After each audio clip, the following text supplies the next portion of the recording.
एक गरोदर माताला घेऊन जाताना पाण्यामध्ये ते घेऊन झोडीमधून घेऊन जाताना रस्त्यामध्ये डिलिव्हरी झाली असा टीव्हीवर आला। हे दुर्दैव आपला। ज्या दिवशी आम्ही गेलो, आम्ही मीटिंगला जातो आहे म्हणून त्या नदीमधून नामू नये, बुडू नये, ते पडू नये, साईडवर बुडून येऊ नये, पाण्यात निघताना ते व्हिडिओ सुद्धा आम्हाला टाकला। दादा आमची परिस्थिती आहे। मला एक सांगा, तिथे आता हे जिल्हा परिषदचे मेंबर काँग्रेसचे झाले, त्या गेल्यानंतर रतन दादा येथे बसले। रतन दादाला सांगितलं, दादा काय रे तिथे ढापाटेरण एवढीच आहे ना, रस्ते काय ते म्हणे मी तेव्हा माती काम आहे आणि पूल केला त्याच्यानंतर आहे।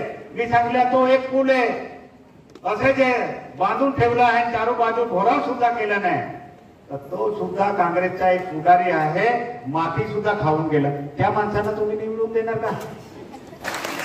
आता निवडणूक येणार आहे, आता काही निवडणूक नाही, पण या 1 महिन्यामध्ये निवडणूक येतील। आमचं महायुतीमधून आहे जे उमेदवार आहे आम्ही निश्चित केला आहे, त्या बरोबर तुम्ही साथ द्या। आणि जेव्हा ज्या या आदिवासीवर कोणताही विषय येत असेल, त्या आदिवासींसाठी लढण्याची आणि मरण्याची ताकद ठेवणारा हा आमच्या पाडवी, कोपरामध्ये लोपणारा केसी पाडवी नाही। या 3 महिन्यात आपण निवडून दिलं, समाजासाठी लढतील। मग समाजाचे 2 वेळा जिरवड साहेबांनी मीटिंग घेतली मुंबईला, कायदा बनतो तिथे। मला कवाल दादा भी दिसला नाही, केसी दादाही दिसला नाही। कालची मीटिंग होती तेव्हा मी गोवाल दादा दिसला नाही, केसी दादा। तुम्ही निवडून देऊन काय एखाद तालामध्ये ठेवून दिलं काय, थांडामध्ये बसून राहा, कारण त्यांना तुम्हाला आम्हाला कोणालाही माहिती नव्हता कोरोना लागणार आहे, पण केसी पाडवी साहेबांना माहिती होतं।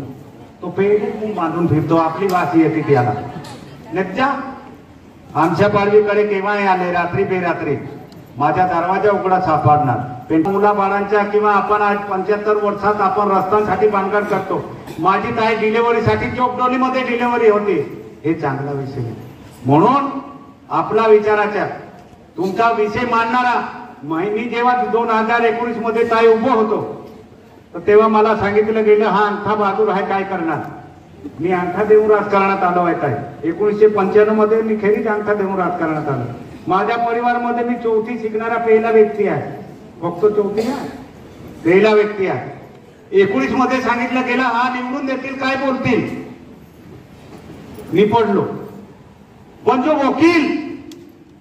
वकील आहे तो वकील 35 वर्षात किती वेळा बोलला आहे, काय रेकॉर्ड एखाद मोबाईल मध्ये आला का?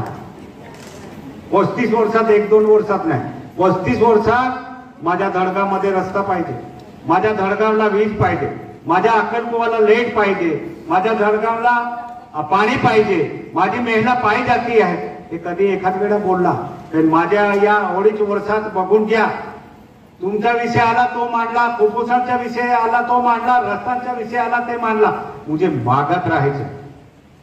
जोपर्यंत आज तुम्हाला एक उदाहरण देतो, माझ्या सगळ्या बहिण्या, आपला बाळ जर झोपला असेल तर तो 4 तास झोपला तरी तुम्ही काम करत राहणार, काय नाही माझा बाळ झोपला आहे मी काम करणार। पण तो जो बाळ तुम्ही जेव्हा जेवण करत असेल आणि जेवण तुम्ही केला, हातात 1 तोंड टाकला, घास टाकला आणि जर तो बाळ जर रडायला उठला तर तुम्ही काय करता? माझा मुलगा रडतो आहे, जेवण एक बाजूला ठेवून देता आणि ते आई जाती माझ्या बाळ रडतो आहे त्याला दूध पाजते आहे, पाजता का नाही? मग आपला जो निवडून दिला 35 वर्षाचा बाळ, याचा काम नाही का मागायचं? या धडगाव अक्कलकुवामध्ये काय पाहिजे हे मागण्याची काम ज्या माणसाला आपण पाठवतो त्याची जबाबदारी आहे। पण मी तुम्हाला सांगून देतो, त्याने मागितलं नाही म्हणून आजपर्यंत आपण वंचित आहे, आपण त्रास भोगतो आहे। अजून जर भोगायचे असेल तर भोगा, मी आमदार झालो आहे, माझा स्वप्न माझा मुलगा व्हायला पाहिजे, कारण विधानसभाच्या आमदारच्या त्या कार्यक्षेत्रामध्ये ताकद असते। मी महाराष्ट्राचा आमदार आहे, पण विधानसभाचा आमदार असतो त्याचं कर्तव्य असतं की माझ्या भागातला विकास काम आहे चांगला करून घेऊ, ते होत नाही। आज बोलण्यासारखा भरपूर आहे, वेळ खूप झाली आहे।